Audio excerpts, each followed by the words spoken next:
Hello friends, glad you could join us again today for one of our Advent videos and devotions based on one of our great Christmas hymns. Today the hymn is We Three Kings. It is number 254 in our United Methodist hymnal. And if you look on the bottom of 254, we see that the words and the music of this great hymn were written by John H. Hopkins Jr.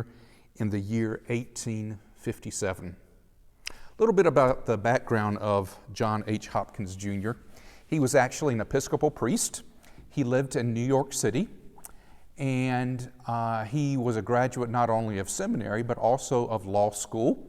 But instead of being the priest of a local parish there in New York City, he earned his living by being a reporter for the newspaper there in New York City. And he actually had no children. He was never married, never had any children, but he had some nieces and nephews. And one year, as he was thinking about what he wanted to give as a Christmas present to his nieces and nephews, he couldn't think of a good present for a toy or some kind of physical object to give to them. He just couldn't think of one that was appropriate. And so instead, he sat down at his desk and he wrote out the words and the music of this beautiful hymn. And I'm so glad that he couldn't think of a good physical object to give to his nieces and nephews. Instead, he wrote this beautiful hymn, and we still have it today. We still treasure it today, so many years after he first wrote it. So it's a gift that has kept on giving over the years and over the centuries since he wrote it. So when we look at the hymn itself, of course, it's based on the story from Matthew chapter 2, about the wise men who came to Jesus and gave their gifts to Jesus, their gold, their frankincense, and their myrrh. They came from the east, according to Matthew chapter 2. Now, one of the interesting things about this hymn is that John H. Hopkins Jr. not only drew on the biblical account from Matthew chapter 2 about Jesus' birth, he also added some of the later Christian tradition about this story, and he mixed it all together in this hymn. And I think that's fine. It's okay, just so long as we're clear that parts of it came from later tradition and parts of it came from the Bible. And just remember that the Bible takes precedence, but it's okay to also know about some other Christian traditions that took place after the Bible was written. So one of the ways that this hymn incorporates some traditions that weren't actually in the Bible were the fact that he assumes that there were we three kings of Orient are. According to the Bible, there's no indication that there were three of them. It does say there were wise men, so it's plural. So there was at least two, but it could have been 10 or 20 of the wise men. We don't know exactly how many of the wise men there were. We just know there was more than one. And also the fact that they are kings in the hymn, three kings. The Bible itself doesn't describe them as kings, it just calls them magi or wise men. And this tradition of there being three of them goes at least back to the 15th century, if not earlier. And also the fact that they were kings, well, that's a tradition that goes at least back to the 15th century, if not earlier. There are even names given to each one of these three kings. But all of that is later tradition. It's not found in the Bible, but it's okay to celebrate later Christian traditions, just so long as we do remember the difference between what's in the Bible and what's in later tradition. So when we look at the words itself that are in the text of the hymn, we see that in the first verse, it's got an interesting structure to it. In the first verse, it's just kind of an introductory verse introducing the three kings to us. We three kings of Orient are, bearing gifts we traverse afar. Field and fountain, moor and mountain, following yonder star. So the star is kind of at the front and the center, and it kind of functions as a guiding light, guiding these wise men to Christ. And then there's the refrain, "Oh, star of wonder, star of light, star with royal beauty bright, westward leading, still proceeding, guide us to thy perfect light."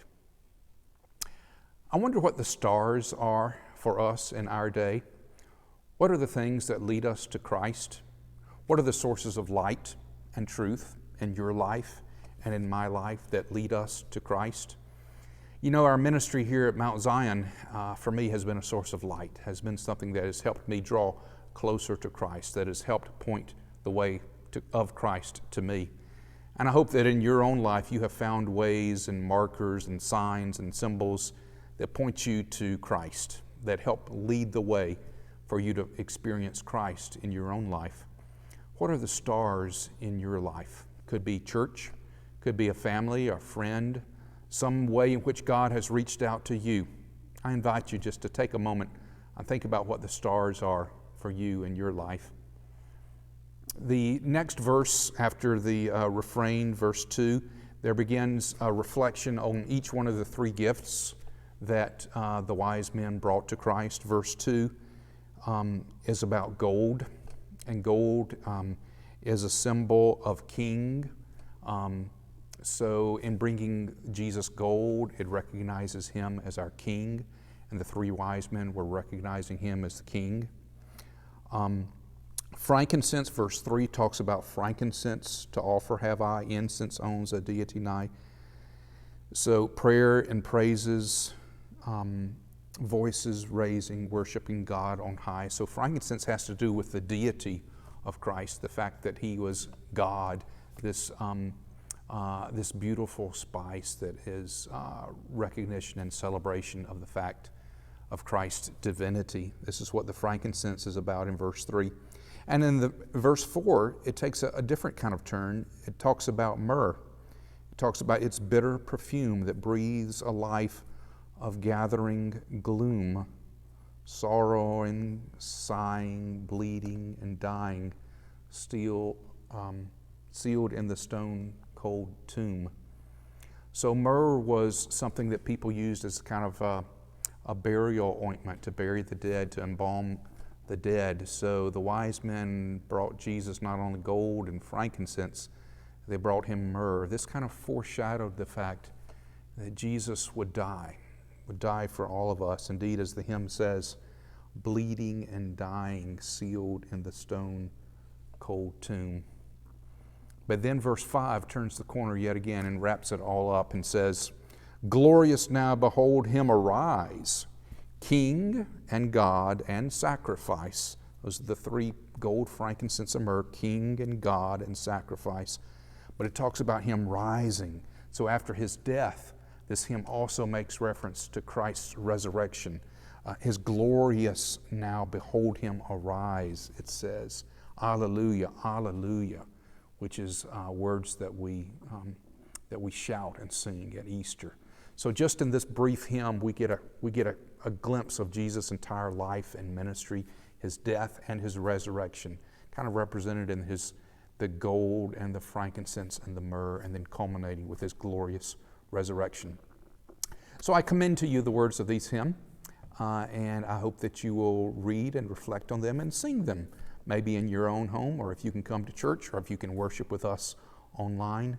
I hope that this hymn, We Three Kings, can be something that can be a light for you, can be like a star that draws you to Christ. So thanks be to God for John H. Hopkins, Jr., who, even though he couldn't give a physical gift to his nieces and nephews, wrote the words and the music of this beautiful hymn that still blesses us today. Have a wonderful and blessed week. I hope to see you soon. God bless.